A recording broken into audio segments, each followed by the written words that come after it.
एक बहुत ज़्यादा जो इश्यूज होते हैं वो फाइनेंसिस में होते हैं। हमने अपना बहुत सारे लोग हैं जो बड़ी बड़ी दुकानें खुल जाती है, बहुत बड़े बड़े मॉल्स आ जाते हैं, लेकिन एकदम से सडनली पता चलता है कि बिजनेस ठप हो गया।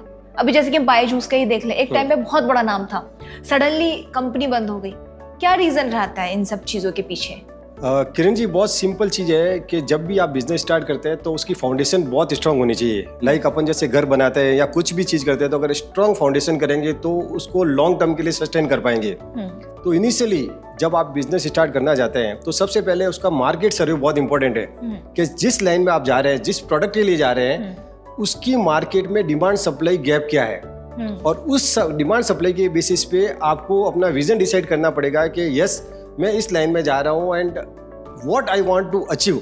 May be you want to go on the top, mid और स्मॉल। क्योंकि हर चीज जो भी आप करेंगे, आपका बिजनेस प्लान और कॉस्ट उसके हिसाब से होगी। एंड सबसे इंपॉर्टेंट बिजनेस में होता है कि प्राइसिंग डिसाइड करने का।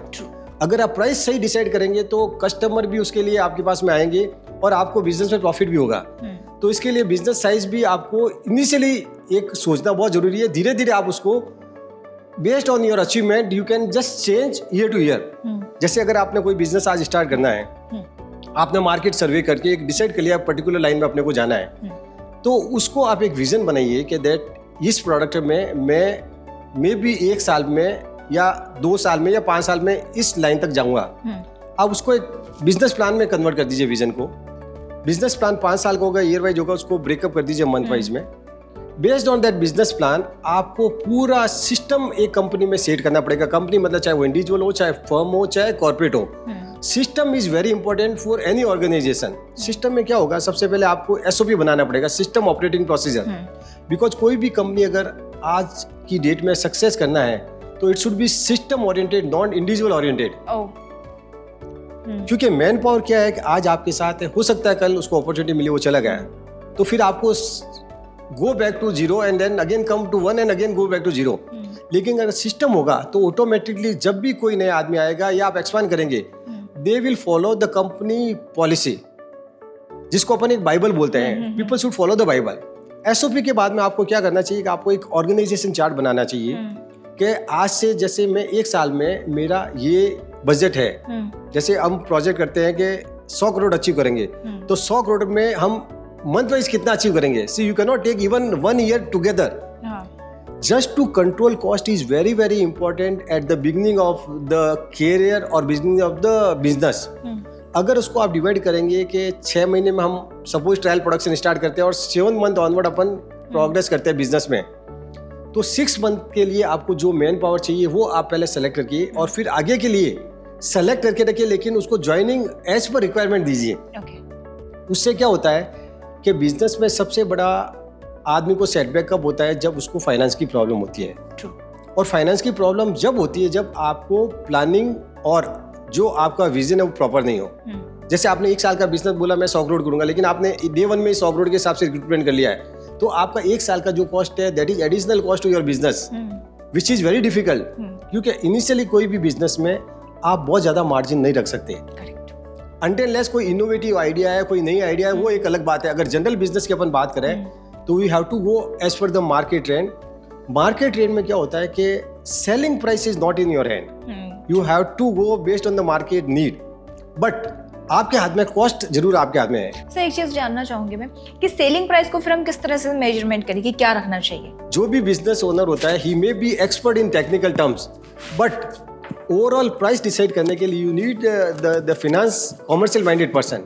कॉमर्शियल माइंडेड पर्सन क्या करेगा कि आपका जो बिजनेस प्लान है 1 साल का, उस बिजनेस प्लान में आपको मंथ वाइज क्या कॉस्टिंग आएगी, he will divide costing into 2 part. Okay, one is variable cost, second is fix cost. Okay, and जो भी आपका प्रोडक्ट कॉस्ट आ रहा है उसको वेरिएबल कॉस्ट से एक पोर्शन ऑफ फिक्स कॉस्ट लेके सेलिंग प्राइस डिसाइड करेगा।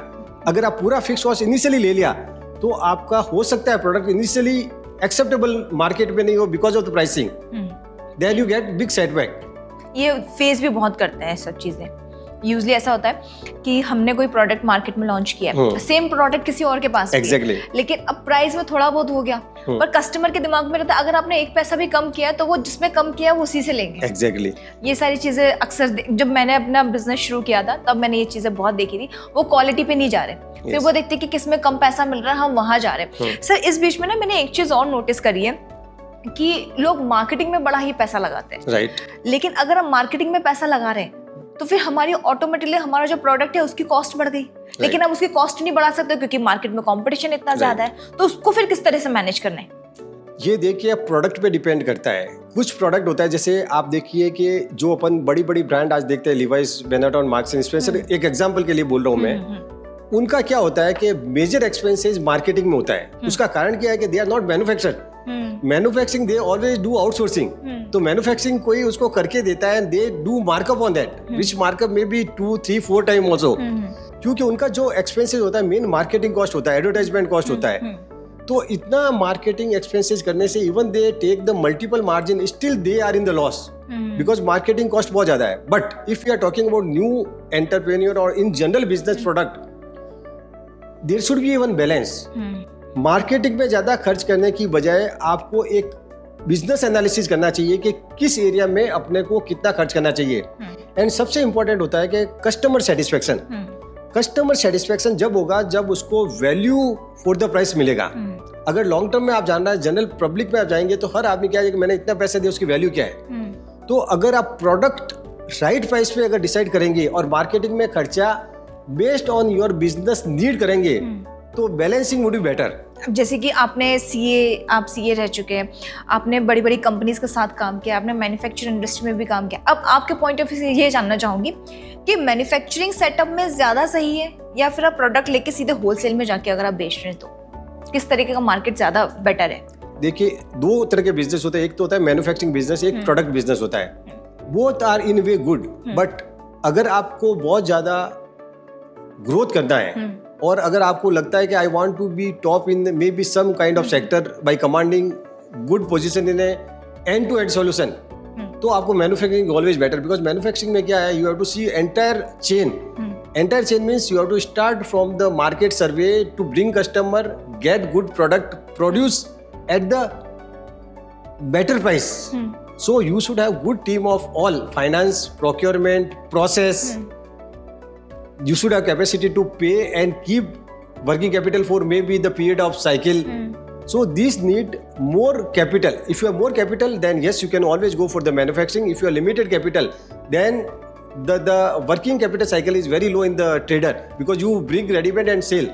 So your turning cycle is very fast. But when you go for the manufacturing, the working capital cycle may be 3 months to 6 months or 9 months also. Boss वाला, be the boss.